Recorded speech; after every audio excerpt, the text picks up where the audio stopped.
Assalamualaikum warahmatullahi wabarakatuh. Selamat siang, salam sejahtera untuk kita semua, anak-anak sekalian. Pada kesempatan siang hari ini, kita dapat bertemu kembali dalam materi kita, yaitu indahnya ketetapan Allah Subhanahu wa Ta'ala. Sebelum kita beranjak lebih jauh, marilah kita berdoa terlebih dahulu dengan harapan apa yang kita niatkan bersama-sama senantiasa dijabah oleh Allah Subhanahu wa Ta'ala. Berdoa dilaksanakan di dalam hati masing-masing.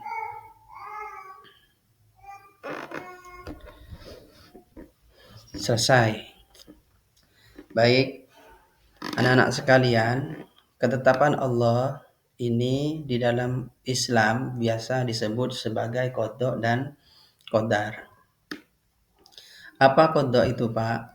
Jadi qada itu adalah sebuah ketetapan atau ketentuan dari Allah. Ini pengertian secara secara etimologi, secara bahasa. Sedangkan pengertian secara istilah adalah ketetapan Allah Subhanahu wa Ta'ala terhadap makhluknya sejak zaman azali. Zaman azali itu adalah zaman yang terjadi pada saat sebelum manusia diciptakan oleh Allah Subhanahu wa Ta'ala. Ini definisi daripada qada. Sedangkan qadar adalah secara bahasa kepastian atau peraturan dan ukuran. Sedangkan secara istilahi usaha qadar itu sama dengan takdir adalah usaha yang dilakukan oleh manusia di dalam menjalani sebuah kehidupan. Ini. Nah, jadi qada dan qadar ini merupakan dua hal yang berbeda, gitu ya. Walaupun sama-sama ketentuan dari Allah Subhanahu wa Ta'ala. Adapun perbedaannya, yang pertama qada itu sama dengan takdir. Apa? Yaitu sesuatu yang telah ditentukan oleh Allah dan hukumnya pasti akan terjadi. Nah, sedangkan qadar adalah usaha atau ikhtiar kita untuk mencapai sesuatu di dalam kehidupan kita sehari-hari. Jadi kita masih diberikan lingkup oleh Allah untuk mengupayakan secara maksimal harapan-harapan yang terjadi kepada kita. Adapun contoh qada, misalnya kita terlahir dengan kulit hitam, kita terlahir dengan kulit putih, kita terlahir dengan rambut lurus dan semacamnya. Itu adalah bagian-bagian kecil, contoh kecil daripada qada. Sedangkan contoh qadar adalah kita masih diberikan lingkup usaha, ruang, dan waktu untuk mengupayakan, mendoakan harapan-harapan kita agar supaya sesuai dengan apa yang kita harapkan. Ya.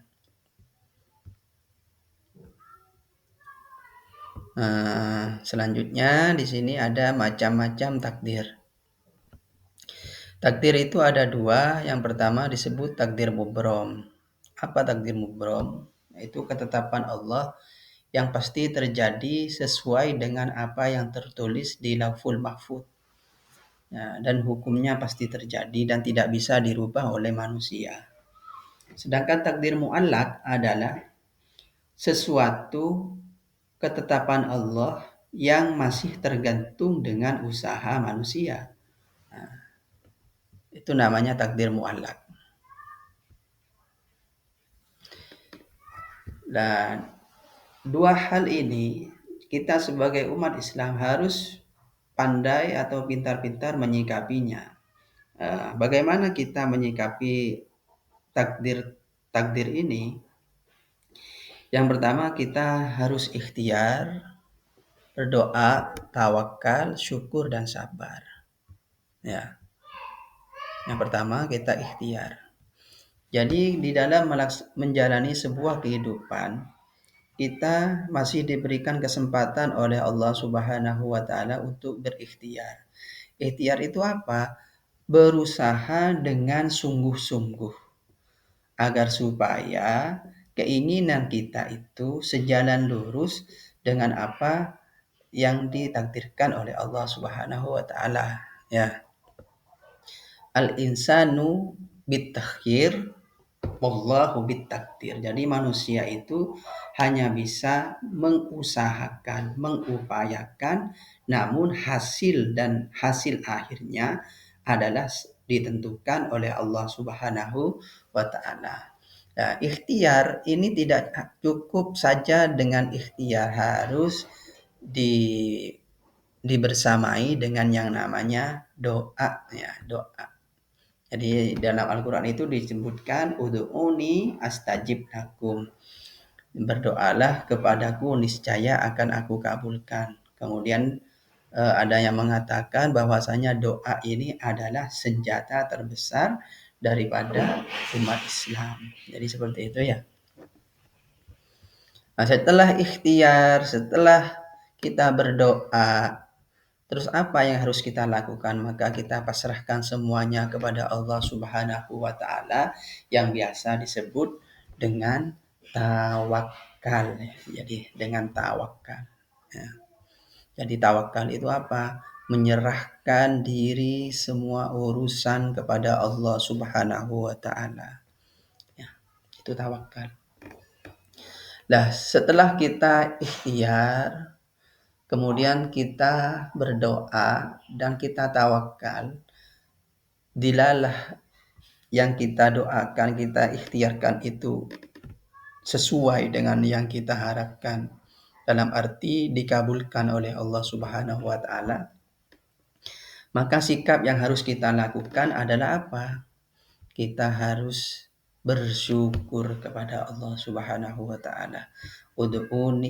Bersyukur la in syakartum la azidannakum wa la in kafartum inna adabi lasyadid. Ya, itu di dalam Al-Qur'an dijelaskan. Apabila engkau bersyukur atas nikmat-nikmatku, la in syakartum la azidannakum, maka niscaya akan aku tambah nikmat tersebut. Wala in kafartum inna adabi lasyadid. Namun sebaliknya apabila kau kufur terhadap nikmatku, maka ingat-ingat siksaku amat sangat pedih. Nah, ini ketika harapan-harapan kita itu berjalan lurus dengan keinginan kita. Tapi sebaliknya apabila keinginan kita itu bertolak belakang dengan keinginan kita, dalam arti tidak sesuai dengan harapan, maka yang harus kita lakukan adalah kita harus bersabar kepada Allah. Kita harus bersabar. Apa sabar itu? Sabar adalah sikap kemampuan mengendalikan diri. Sabar juga merupakan bagian-bagian kecil daripada perilaku terpuji. Ya. Nah, dari penjelasan-penjelasan yang kita jelaskan di depan, ada banyak hikmah yang dapat kita ambil dari pelajaran yang tentang hal ini. Yang pertama apa? Kita harus menyadari bahwa semua ketetapan yang berada di tangan Allah Subhanahu wa taala. Kita hanya sebatas manusia, hanya bisa berusaha dan bisa berdoa. Yang kedua, kita harus menumbuhkan sikap husnudzon kepada Allah Subhanahu wa taala. Dan yang ketiga, kita bisa mendorong manusia untuk bersyukur setiap saat. Yang keempat, meningkatkan kesabaran. Yang kelima, mendorong manusia untuk dekat dan berdoa kepada Allah. Dan yang terakhir, bisa mendorong manusia untuk bekerja keras sebagai bentuk dari usaha untuk mendapatkan takdir yang terbaik. Itu anak-anak hikmah-hikmah daripada beriman terhadap qada dan qadar. Nah, terakhir, terima kasih atas segala perhatian. Mohon maaf atas segala kekurangan. Semoga yang sedikit ini bisa menjadi tambahan ilmu untuk kalian semuanya. Pak Guru akhiri, hadanallahu wa iyyakum ajma'in. Assalamualaikum warahmatullahi wabarakatuh.